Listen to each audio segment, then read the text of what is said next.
Prince Mahesh Babu మురుగదాసుల combination చిత్రం spider అభిమానులకు పెద్ద పరీక్ష పెట్టేలా ఉంది. ఈ సినిమా విడుదల తేదీ ఇది అని నిర్మాతలు ప్రకటించకపోవడంతో అభిమానులు కొంత అసహనంగా ఉన్నమాట వాస్తవం.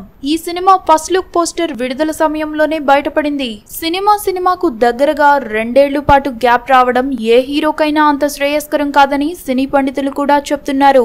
బాహుబలి కోసం 2 ఏళ్లు ఆగలేదా, దీనికోసం ఆగలేరా అని ఎవరన్నా అంటే మాత్రం అది పొరపాటే. బాహుబలి సినిమాలో ప్రతి షాట్ గ్రాఫిక్స్ తో కూడుకున్నది. తీసిన ప్రతి షాట్ కు బ్యాక్గ్రౌండ్ ను మిక్స్ చేయాల్సి రావడంతో బాహుబలి ది కంక్లూజన్ కు 2 ఏళ్లు పట్టింది. మరి స్పైడర్ సినిమాలో ఇంతటి గ్రాఫిక్స్ షాట్స్ ఉంటాయా అంటే సినిమా చూస్తే గానీ చెప్పలేం. కానీ అభిమానులు మాత్రం తమ నిరసనను తీవ్రంగానే తెలియజేస్తున్నారు. ఒక్కో సినిమాకు 2 ఏళ్లు, ఇన్ని రోజులు తీసేంత కంటెంట్ సినిమాలో ఉంటుందా? ఉంటే పర్వాలేదు, లేదంటే ఈ ప్రభావం సినిమాపై పడుతుంది. 2 ఏళ్లు కష్టపడి చేసిన సినిమానా ఇది అన్నారంటే సినిమాకు ఇబ్బందే.